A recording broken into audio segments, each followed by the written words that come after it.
करेंगे ममता कालिया जी का।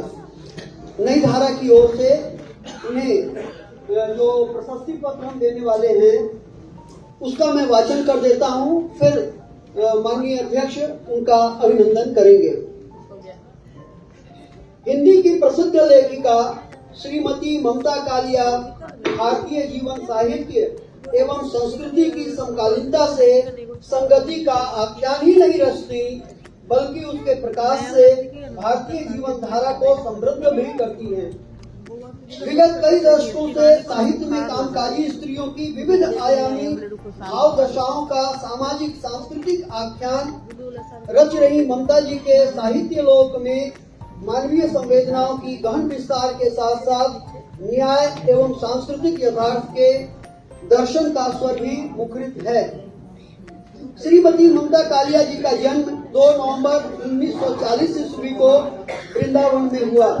दिल्ली, मुंबई, पुणे, इंदौर की विभिन्न शिक्षा संस्थानों से गुजरते हुए अंततः इन्होंने दिल्ली विश्वविद्यालय से 1963 ईस्वी में अंग्रेजी साहित्य में एमए की उपाधि प्राप्त की। कुछ दिनों वहीं अध्यापन किया। 1973 में ये इलाहाबाद के एक डिग्री कॉलेज में प्राचार्य नियुक्त हुई और वहीं से 2001 ईस्वी में अवकाश ग्रहण किया। इनके पति श्री रविंद्र कालिया भी हिंदी के ख्यात लेखक रहे। श्रीमती ममता कालिया का लेखन 1963 से आरंभ होता है। तब से ये अविराम अपने लेखन में सक्रिय रही है। कविता से आरंभ हो कहानी, उपन्यास, नाटक, संस्मरण, निबंध, यात्रा आदि विधाओं में इन्होंने विपुल लेखन कर्म किया है। इनके अब तक 10 उपन्यास, 17 कहानी संग्रह, 5 काव्य संग्रह, संस्मरण की 5 पुस्तकें, निबंधों की 3 पुस्तकें प्रकाशित हो चुकी हैं। अपनी साहित्य साधना के लिए ये अनेक सम्मानों से संलग्नित भी हुई, जिनमें व्यास सम्मान 2017, राम मनोहर लोहिया सम्मान 2014, साहित्य भूषण सम्मान 2007, सावित्रीबाई फुले सम्मान 2001, सर्वश्रेष्ठ कहानी सम्मान 1976 आदि प्रमुख है। इन्होंने विश्व के अनेक देशों का साहित्य भ्रमण भी किया, जिनमें अमेरिका, जापान, इंग्लैंड, दक्षिण अफ्रीका आदि देश शामिल हैं। इनकी अनेक कृतियों के दूसरी भाषाओं में अनुवाद भी प्रकाशित हुए, तो अनेक विश्वविद्यालयों में इनके साहित्य पर शोध कार्य भी संपन्न हुए। सुख्यात लेखिका श्रीमती ममता कालिया की आधी हकीकत शीर्षक कहानी नई धारा के दिसंबर-जनवरी 2024 अंक में प्रकाशित हुई थी, जिसके माध्यम से इनके संपूर्ण व्यक्तित्व एवं रचना कर्म का सम्मान करते हुए आज दिनांक 1 दिसंबर 2024 को पटना में आयोजित समारोह में इन्हें 18वां उदय राज स्मृति सम्मान अर्पित कर हमें अपार हर्ष हो रहा है। मैं अनुरोध करूंगा और आज के अध्यक्ष उनके राष्ट्रीय व्यक्तित्व अंजलि कुमार सिंह जी के हाथों इन्हें हम यह उदय राज स्मृति सम्मान के साथ 1 लाख रुपए की मानद राशि अर्पित कर रहे हैं। पटना के तमाम साहित्य सेवियों और आप सबकी उपस्थिति की ओर से एक बार पुनः ममता जी को बहुत बहुत बधाई। ममता जी ऐसी लेखिका हैं जो पूरा हाउस में। अध्यक्ष महोदय, प्रिय मंच, आदरणीय प्रबोधराज जी, मंजरी जी, उदयराज सिंह परिवार के सदस्यगण और पटना के साहित्य प्रेमियों, मुझे बहुत खुशी हो रही है कि नई धारा उदयराज सिंह स्मृति सम्मान के लिए आप इतनी तादाद में यहाँ रविवार के दिन आए हैं। हम दिल्ली वासी खाली हॉल देखने के बहुत आदी हैं। खासतौर से साहित्य के कार्यक्रम में तो लोग फटकते नहीं, अक्सर उसके साथ एक गाने नाचने वाली बुला ली जाती है ताकि हॉल भर जाए, और यहाँ केवल विशुद्ध साहित्य का कार्यक्रम हो रहा है। तो इसके पीछे मैं ये मानती हूँ कि ये सफलता नई धारा पत्रिका की भी है, जो 70 वर्ष से अनवरत निकल रही है। और जाहिर है इस समय जब पत्रिकाएं धड़ाधड़ बंद हो रही है, उस समय नई धारा को लगातार चलाए रखना जाहिर है कि परिवार के संसाधनों का ही ये प्रताप है कि ये काम हो रहा है कि सब ये जानते हैं कि आज साहित्य को उस तरह से हम बिकाऊ माल नहीं बना सकते जिस तरह के बाजार में अन्य वस्तुएं मिलती हैं। सबसे पहले हम रामकिशोर उपाध्याय जी को यह सम्मान अर्पित करेंगे। मैं उनके प्रशस्ति पत्र का वाचन कर रहा हूँ। किशोर उपाध्याय का रचना कर्म समय, संस्कृति और मानवोत्थान के बहुरंग का सौंदर्य उद्घाटित करता है। धर्मनिरपेक्ष नागरिक जीवन मूल्य एवं मध्यवर्गीय समाज के बहुकठिन संघर्ष इनके लेखन में अभिव्यंजित होता है। सामाजिक सांस्कृतिक पुनरुत्थान के भाव इनकी रचनाओं में सक्रिय हैं। नानाविध विरूपताओं पर मधुर कटाक्ष का भाव भी सहज ही इनके लेखन में दृष्टिगोचर होता है। कवि व्यंग्यकार श्री रामकिशोर उपाध्याय का जन्म 1 जुलाई 1958 ईस्वी को उत्तर प्रदेश के मेरठ जनपद में हुआ। अंग्रेजी साहित्य से स्नातकोत्तर एवं एनजीओ मैनेजमेंट में पोस्ट ग्रेजुएट डिप्लोमा की शिक्षा अर्जित करने के बाद ये भारतीय रेलवे लेखा सेवा के लिए चयनित कर लिए गए। अपने छात्र जीवन से ही ये कविताएं लिखने लगे थे। आरंभ से ही इनकी रचनाएं विभिन्न समाचार पत्र एवं पत्रिकाओं में प्रकाशित होने लगी थी। कविता, व्यंग्य, उपन्यास, संस्मरण आदि विधाओं में रामकिशोर उपाध्याय की दर्जन भर पुस्तकें प्रकाशित हैं, जिनमें ड्राइंग रूम के कोने, दीवार में आले, नीली धूप में, नीम का वह पेड़, नचिकेता मैं नहीं, ये सभी कविता संग्रह हैं। ब्रेड एवं बुक संस्मरण की किताब है, पूरब से पश्चिम यात्रा की किताब है आदि प्रमुख हैं। अपनी साहित्य साधना के लिए ये अनेक सम्मानों से विभूषित किए गए, जिनमें भारत सरकार के मैथिली शरण गुप्त पुरस्कार, हरिशंकर प्रसाई व्यंग्य सम्मान आदि मुख्य हैं। नेपाल, जर्मनी, हंगरी, स्लोवाकिया, चेक, ऑस्ट्रिया आदि देशों की इन्होंने साहित्यिक यात्राएं भी की हैं।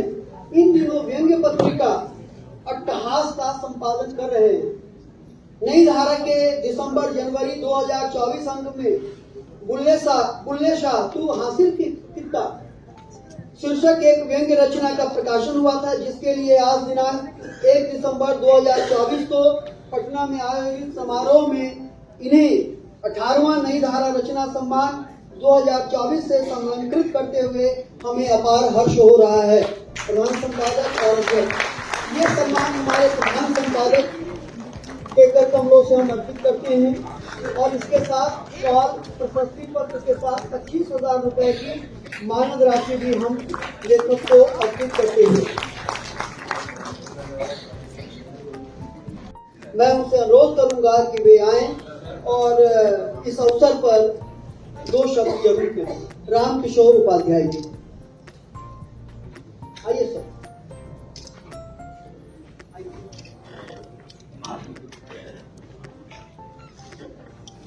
धन्यवाद शिवनारायण जी, आज के कार्यक्रम के अध्यक्ष और नई धारा के प्रमुख संपादक और आज समाधित होने वाले सभी मेरे सहयोगी साहित्यकार और मेरे समक्ष सभी प्रबुद्ध साहित्य प्रेमी और साहित्यकार। जो कार्यक्रम है उसमें हर लेखक के लिए 3 मिनट का समय निश्चित किया गया है, तो मैं सोचता हूं कि उस 3 मिनट में क्या कहूं, लेकिन मैं 2 शब्द जरूर। जैसा कि आपको बताया शिवनारायण जी ने कि मेरा जन्म मेरठ में हुआ। मैं गंगा और जमुना के दोआबे में पैदा हुआ और अभी जमुना के किनारे पर रह रहा हूँ और आज गंगा के फिर इस तीर पर यहाँ सम्मान लेने के लिए उपस्थित हुआ। मैं अपने आप को इस सभागार में उपस्थित करके मैं स्वयं को गौरवान्वित अनुभव कर रहा हूँ। ये बिहार की धरती कितनी गौरवमयी है ये मुझे बताने की आवश्यकता नहीं है, लेकिन अब उस मैसेज ज़्यादा इस अवसर पर अपना व्याख्यान न दे करके मैं इस संस्था को, नई धारा को, कि जिसके तत्वावधान में ये 18वां नई धारा रचनाकार सम्मान आज आयोजित हो रहा है, इस समारोह में मुझे व्यंग्य लेखन के लिए सम्मानित किया गया। इस घोषणा से मैं स्वयं को गौरवान्वित अनुभव करता हूँ और सभी चयनकर्ताओं को जिन्होंने मुझे मेरी रचना के लिए चयनित किया उन सबका मैं आभार व्यक्त करता हूँ और आप सबका भी बहुत आभार व्यक्त करता हूँ कि आपने पूरी तन्मयता के साथ मेरे एक संक्षिप्त भाषण को सुन रहे हैं। और मैं बस अंत में अपनी कविता की 3 पंक्तियां कह करके अपनी बात समाप्त करूंगा। अक्षर भूमि उगी घास है लंबी, अक्षर भूमि उगी घास है लंबी, जिस पर मुझको चलना है, पथ चलने का बन न पाए बेशक, बस बने एक पटिया और, बस बने एक पटिया और। पटिया जो है पगडंडी को कहते हैं मेरठ की राजनीतिक भाषा में। धन्यवाद, बहुत बहुत बहुत आभार रामकिशोर उपाध्याय जी का। सुप्रतिष्ठित लेखक एवं जीवनीकार श्री अशोक कुमार सिन्हा के लेखन में भाषा की साधना, संवेदनक्षम सक्रियता, कथेतर गद्य की रसमयता तथा मध्यवर्गीय पारिवारिक संबंधों की सघनता प्रभावित करती है। इनके लेखकीय सरोकार बहुपर्तीय है, जो इन्हें अपनी पीढ़ी के रचनाकारों में समकालीन बोध के सजग और प्रतिबद्ध लेखक के रूप में प्रतिष्ठापित करते हैं। इनका लेखन मानवोत्थान के भाव को अभिव्यक्त करता है। श्री अशोक कुमार सिन्हा का जन्म बिहार प्रांत के भोजपुर जिले के चांदी नामक गांव में 7 जनवरी 1962 ईस्वी को हुआ। मगध विश्वविद्यालय से अर्थशास्त्र में स्नातक प्रतिष्ठा की उपाधि ग्रहण करने के बाद बिहार सरकार के उद्योग विभाग की राजपत्रित सेवा में आ गए।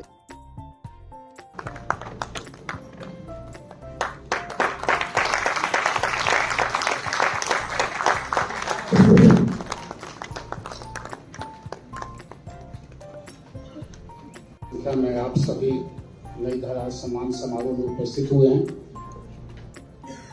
आप सभी का मैं धन्यवाद अर्पित करता हूं और स्वागत भी करता हूं बिहार संग्रहालय की तरफ से। नई धारा का यह सम्मान मेरे लिए इस मायने में बहुत ज्यादा महत्वपूर्ण है कि मेरी जो सबसे पहली रचना थी 1997 में नई धारा में मेरी कविता थी नया साल। 1997 में पहली बार नई धारा की पत्रिका में छपी थी, इसलिए और नई धारा मुझे नई धारा रचना सम्मान से सम्मानित कर रहा है, इसलिए मुझे विशेष खुशी हो रही है। मैं इसके लिए नई धारा परिवार के प्रति शुक्रगुजार। जैसा कि डॉक्टर श्री नारायण जी ने बताया कि मेरा जन्म बिहार के भोजपुर जिले में हुआ था 1962 में। 5वीं कक्षा तक मैं गांव के विद्यालय में ही पढ़ता था और उस समय जब स्कूल में साहित्य की पढ़ाई होती थी, जब पढ़ता था, कवियों को सुनता था, कविताओं को पढ़ता था, कहानीकारों प्रेमचंद रेणु जी की कहानियों को पढ़ता था, उदयराज सिंह की कहानियों को पढ़ता था, महादेवी वर्मा, जयशंकर प्रसाद की कविताओं को पढ़ता था, तो मुझे आश्चर्य होता था कि इन कहानीकारों कवियों के जहन में ऐसे ऐसे ख्याल कैसे आते हैं। उस समय जो मेरी बुद्धि थी उस समय लगता था कि ये तो कठिन काम है, बहुत ही असंभव काम है। समय पलटा, सबसे पहले मैं पत्रकार बना, फिर कवि, लेखक और आज आपके बीच में हूं। आखिर यह कैसे हुआ, तो मुझे एक शेर याद आता है, सहरयार का शेर है कि कहिए तो आसमान को जमीन पर उतार लाएं, कहिए तो आसमान को जमीन पर उतार लाएं, मुश्किल नहीं है कुछ भी अगर ठान लीजिए। मेरे साथ भी यही हुआ कि जब 6ठी कक्षा में मैं पटना आया, पटना हाई स्कूल यहाँ उस समय का सबसे प्रतिष्ठित स्कूल माना जाता था। यहाँ जब मेरा नामांकन हुआ तो उस समय का जो माहौल था, जयप्रकाश आंदोलन का माहौल था, 74 के मूवमेंट चल रहा था। उस समय जयप्रकाश जी खुद पटना में उपस्थित थे और जब जयप्रकाश जी पटना के किसी इलाके में जाइए, जेपी आंदोलन का दौर था, सभी मोड़ चौराहे पर आंदोलनकारी धरना प्रदर्शन देते थे, तो एक राजनीतिक और साहित्यिक चेतना भी जागृत हुई और किसी न किसी रूप में मैं जयप्रकाश जी के व्यक्तित्व के मोह पास में बनते जा रहा था। तो जयप्रकाश जी के व्यक्तित्व का प्रभाव मुझ पर पड़ा। संयोगवश जो यहाँ इनकम टैक्स गोलंबर है, 4 नवंबर 1974 को जब जगन्नाथ जी को लाठी लगी थी, तो उस दिन मैं जेपी को देखने गया था। 12 साल का बच्चा था और जेपी को लाठी लगी, जेपी बेहोश होकर गिर गए, दांत उनका नकली दांत बाहर निकल गए, चश्मा फेंका गया। उस समय जो कई लोगों की गिरफ्तारी हुई, उसमें मेरी भी गिरफ्तारी, 14 साल का बच्चा था उस समय। और हम लोग को चिड़ियाखाना जो अभी संजय गांधी जैविक उद्यान है उसमें बंद कर दिया गया और जेपी अपनी चोट भुला के 2 घंटे के बाद संजय गांधी जैविक उद्यान में आए थे हम लोग से मिलने। और जब मुझे देखा तो उन्होंने उनके पीछे उस समय डीएम जो पटना के VS दुबे थे, एसपी, सब लोग उनके पीछे उन्होंने पूछा कि इस बच्चे को किसने गिरफ्तार किया और पुलिस वाले उनका भाव खा गए और मुझे वहां से रिहा कर दिया। तो जेपी का व्यक्तित्व का प्रभाव मुझ पर सबसे पहला पड़ा।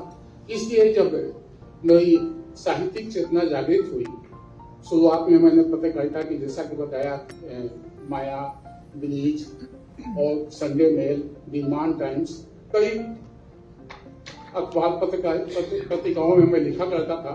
और शुरुआत पत्रिकाओं में लिखने की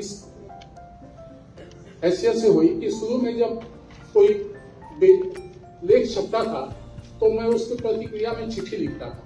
और उस समय जो दिनमान जैसी पत्रिका थी, रविवार जैसी पत्रिका थी, तो उसमें एक कॉलम आता था और अब आखिरी चिट्ठी, और वो चिट्ठी सबसे जो बेस्ट पत्र होता था उसको लोग छापते थे। तो मेरी कई चिट्ठियां और अब आखिरी चिट्ठी के नाम से छपती थी और पुरस्कार स्वरूप 50 रुपए की पुस्तकें भी मुझे मिलती। उससे मेरा उत्साह बढ़ा और मैं पत्रिकाओं में लिखने भी लगा। हिंदी की सुप्रतिष्ठित लेखिका श्रीमती अलका सिन्हा के रचना कर्म में सामाजिक सांस्कृतिक चेतना का मुखर उद्घोष सुनाई पड़ता है। श्रम संस्कृति एवं जनतांत्रिक जीवन मूल्यों की प्रतिष्ठा के साथ जन सामान्य के हितों की संरक्षा इनकी रचनाशीलता का मूल है। हाशिए का जीवन जीने के अभिशप्त वर्ग के प्रति भी इनकी संवेदना मुखर होती रही है। कविता, कहानी, उपन्यास, समीक्षा सहित कथेतर गद्य विधाओं में अविराम सक्रिय श्रीमती अलका सिन्हा का जन्म 9 नवंबर 1964 ईस्वी को भागलपुर में हुआ। यानी ये हमारे बिहार की बेटी है। इन्होंने MA एवं MBA की शिक्षा दिल्ली में प्राप्त की। छात्र जीवन से ही कविताएं करने लगी। कविताओं के इनके 4 संग्रह प्रकाशित हुए। काल की कोख से, मैं ही तो हूँ ये, तेरी रोशनाई होना चाहती हूँ और है शगुन से शब्द कुछ। इसके अलावा कहानियों के 3 संग्रह, सुरक्षित पंखों की उड़ान, मुझसे कैसा ने, खाली कुर्सी भी प्रकाशित हैं। इनके उपन्यास जी-मेल एक्सप्रेस, ये हिंदी की बहुत चर्चित उपन्यास है। इनके उपन्यास जी-मेल एक्सप्रेस और डायरी विधा की पुस्तक रूहानी रात और उसके बाद की काफी चर्चा हुई। बहुप्रतिभा की धनी श्रीमती अलका सिन्हा ने दिल्ली में 13 वर्षों तक गणतंत्र दिवस परेड का आंखों देखा हाल सुनाने के साथ साथ राष्ट्रीय महत्व के कार्यक्रमों की रेडियो और टीवी पर कमेंट्री करने का गौरव भी हासिल किया। फिजी में संपन्न 12वें विश्व हिंदी सम्मेलन तथा साहित्य अकादमी द्वारा आयोजित विश्व के सबसे बड़े साहित्योत्सव उन्मेष 2024 में उद्घोषणा का प्रतिष्ठाजनक कार्य भी किया। ब्रिटेन सहित विश्व के अनेक देशों में ये काव्य पाठ के लिए भाग ले चुकी हैं। अपनी सुदीर्घ साहित्य साधना के लिए ये अनगिनत सम्मानों से नवाजी जा चुकी हैं। नई धारा के अगस्त-सितंबर 2023 अंक में चंदन की सुवास और रेशम का एहसास शीर्षक इनकी डायरी का प्रकाशन हुआ था, जिसके लिए आज दिनांक 1 दिसंबर 2024 को पटना में आयोजित समारोह में इन्हें 18वां नई धारा रचना सम्मान 2024 से सम्मानित करते हुए हमें अपार हर्ष हो रहा है। अध्यक्ष और प्रधान संपादक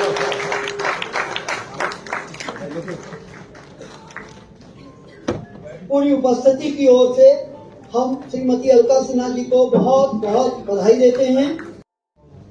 बहुत बहुत धन्यवाद आदरणीय शिव नारायण जी। आदरणीय इस सत्र की अध्यक्षता कर रहे हैं, उनकी अंजनी कुमार जी का अभिनंदन करती हूँ। हमारी हम सबकी प्रिय लेखिका ममता जी के साथ हम लोग इस मंच को साझा कर रहे हैं, ये भी किसी सम्मान से कम नहीं है। आदरणीय प्रमथ राज जी हमारे बीच में हैं और सच में जो बात शिव नारायण जी ने शुरू में कही कि साहित्य का जो एक अविरल प्रवाह होता है, अक्सर ये कहा जाता है कि साहित्यकार अपने घर को क्या देता है, शायद उसको कुछ संस्कार दे देता है जिसकी बहुत आज के समय में वैल्यू है कि नहीं पता नहीं, लेकिन अपने बच्चों को क्या बना पाता है, अपने बच्चों को क्या बना पाता है, अगर वो देखना है तो प्रमथ राज जी को देख सकते हैं, जो खुद अपने आप में एक इंस्टीट्यूशन बिल्डर की तरह जाने जाते हैं। आज के इस सम्मान में एक बहुत बड़ी खुशी की बात जो मुझे महसूस हो रही है वो ये भी है कि आदरणीय मंजरी दीदी जी का जो प्रसंग हमने अभी सुना, एक स्त्री का खाकी वर्दी में आना आज भी समाज को बर्दाश्त नहीं होता। उन्होंने अपने आप को जिस तरह से खड़ा किया, मुझे लगता है मंजरी जोहार के बदले उनका नाम मंजरी जुझार होना चाहिए, जिस जुझारूपन से उन्होंने इस लड़ाई को लड़ा। मैंने सिविल एविएशन में काम किया और 7 साल तक खाकी वर्दी में रही और सिक्योरिटी जो कि विमान अपहरण न होने पाए, विमान में विस्फोट न होने पाए, इसके लिए काम करने वालों में शुरुआती महिलाओं में मैं थी। और इस तरह के कई प्रसंगों से गुजरी जहां मुझे ये व्यंग के रूप में सुनने को मिला, बड़ी आई किरण बेदी। तो इस तरह के जो दंश हैं वो हमें चुभने के बदले पता नहीं क्यों और मजबूत कर देते हैं, हमें और जुझारू बना देते हैं। तो जब मैं आपकी कहानी सुन रही थी, मुझे भीतर भीतर इतना अच्छा महसूस हो रहा था, मुझे लगा कि एक लंबी यात्रा आपने कर ली है और बहुत सारी महिलाओं को आपने एक जगह पर लाकर खड़ा कर दिया, प्रमाणित कर दिया। हमें जो हर कदम पर अपने आप को एक अपनी परीक्षा देकर के प्रमाणित करना पड़ता है, अब शायद उसकी जरूरत नहीं रहेगी। आपकी जैसी कुछ महिलाएं और खास करके बिहार की धरती से पैदा हुई, बिहार की धरती में अपना नाम कमाया आपने और जो स्थान पाया, मैं आज बहुत गौरवान्वित महसूस कर रही हूँ कि मैं उसकी एक कड़ी में, उसके रूप में यहाँ पर खड़ी हूँ और इस मिट्टी से जन्मी हूँ, इस मिट्टी में बनी हूँ मैं। तो नई धारा में जो मेरा पदार्पण हुआ है, मेरा जो उसमें सम्मिलन हुआ वो इस तरह से हुआ।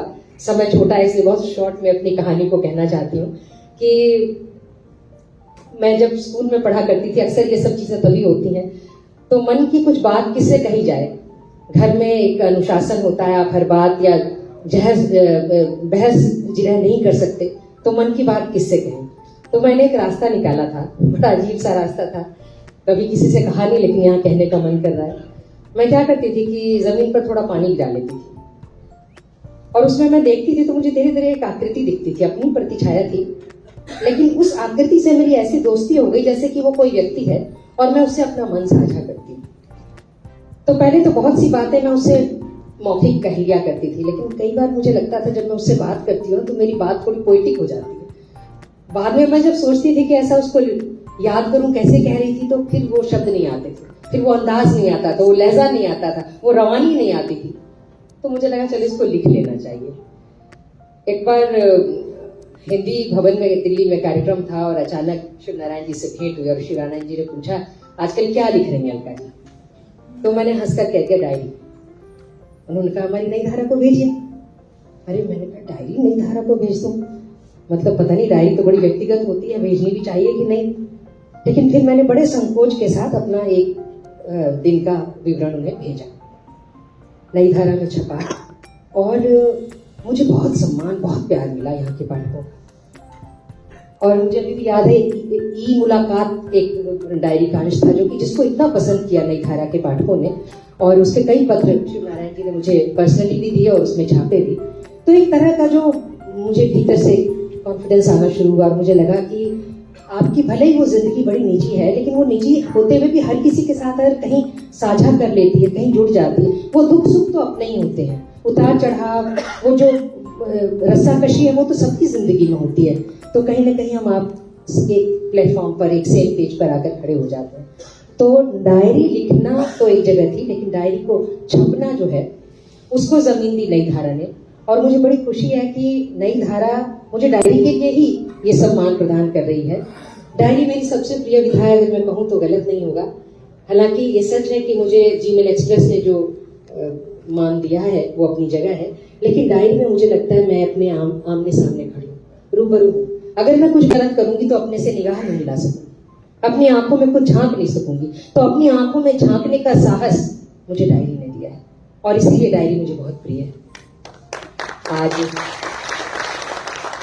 इस सम्मान समारोह में जहाँ की अभी ममता जी से बात हो रही थी और वो कह रही थी कि कहाँ साहित्यिक आयोजन में इतनी भीड़ होती है, हल्का कैसे इतने लोग यहाँ दिखाई दे रहे हैं। मैंने कहा बिहार की जमीन है, यहाँ कोई सम्मान या कोई साहित्यिक आयोजन है वहाँ जरूर भीड़ है। तो बिहार की इस भूमि को मैं प्रणाम करती हूँ। यहाँ का सम्मान जो मुझे मिला है मेरे सर माथे पर सर्वोपरि है। आप सभी का बहुत अच्छा लग रहा है, क्योंकि एक जमाना था मैं कला संस्कृति का सचिव 2-3 बार बिहार में रहा हूँ। तो होता क्या था कि बहुत लोग आते थे मेरे पास, करते थे कि शास्त्रीय गायन का काम आप कार्यक्रम कम कराते हैं। तो बोले कार्यक्रम तो हम आपको दे देंगे, श्रोता भी लेते आइए। तो भी लोग नहीं आते थे। तो ये मैं इसे मजाक में कह रहा हूँ। अब बहुत खुशी है कि आज, और मुझे इसके बात की भी बहुत खुशी है कि बिहार में एक ऐसा परिवार है जो साहित्य के लिए और साहित्य के विकास के लिए, हम लोग भी जब पढ़ते थे, मैं पटना कॉलेज में पढ़ता था, उस समय भी ये पत्रिका नई धारा, सारिका, धर्मयुग, दिनमान, ये सारी उस समय के स्टूडेंट पढ़ा करते थे सारे मैगजीन। उसको बड़ा इम्पोर्टेंट मैगजीन माना जाता था। लेकिन धीरे धीरे सब बंद हो गया, बंद होता चला गया। कुछ ही चीज है जो बची हुई है, और बिहार से एक ऐसी चीज बची हुई है, इतने लंबे समय से बची हुई है, और आप साहित्यकारों का सम्मान कर रहे हैं, ये बहुत बड़ी बात है, बहुत अच्छी बात है। आज एक अच्छा कार्यक्रम था, उसको एक अलग कार्यक्रम होना चाहिए, जो आपकी किताब पे, मंजरी जी की किताब पे जो बातचीत हुई। कार्यक्रम आरंभ हुआ तो उसका समाप्त होना भी निश्चित है, परंतु दिल नहीं भरा। मंजरी जी का, और जैसा कि अंजनी जी ने कहा, ध्रुव जी, एक लंबा इंटरव्यू हो तो हम लोगों को ज्यादा अच्छा। सर्वप्रथम मैं अंजनी कुमार सिंह जी का धन्यवाद ज्ञापन करती हूँ, जिन्होंने अपना बहुमूल्य समय दिया और संसाधन भी उपलब्ध कराए। उसके बाद मैं दिल्ली से चलकर आई महान लेखिका, एक जिनकी आवाज, जिनके विचार में ही ममता झलकती है, ममता कालिया जी का हार्दिक अभिनंदन करती हूँ, आभार अर्पण करती हूँ, शुक्रिया देती हूँ। उसके बाद मैं देती हूँ दिल्ली से ही आए राम किशोर जी का, उसके बाद अलका सिन्हा जी, अशोक जी, आप सबका तहे दिल से शुक्रिया, आभार।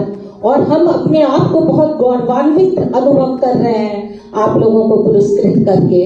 आप लोगों को हार्दिक मेरी बधाई और शुभकामनाएं। मंजरी जी, आपका तो धन्यवाद दिए बिना रह ही नहीं सकती हूँ कि इस तरह की किताब, एक नारी सशक्तिकरण की, हम लोगों के बीच में आप लेके आई। और ये किताब एक किताब नहीं है, मुझे लगता है लड़कियों के लिए, जो आने वाली पीढ़ी है या जो अभी भी सफर कर रही है किसी भी जगह, उनके लिए एक प्रेरणादायक सिद्ध हुई है। बहुत बहुत आभार आपका, आपके बिना ये कार्यक्रम शायद अधूरा हो रहे। उसके बाद मैं प्रथम जी का बहुत तहे दिल से आभार प्रकट करती हूँ। पूत तो बहुत होते हैं, लेकिन वो बच्चा जो अपने पिता की, जो अपने खानदान की, जो अपने दादा की विरासत को आगे लेके चलता है, उसके लिए मेरा तहे दिल से शुक्रिया, आभार, अभिनंदन।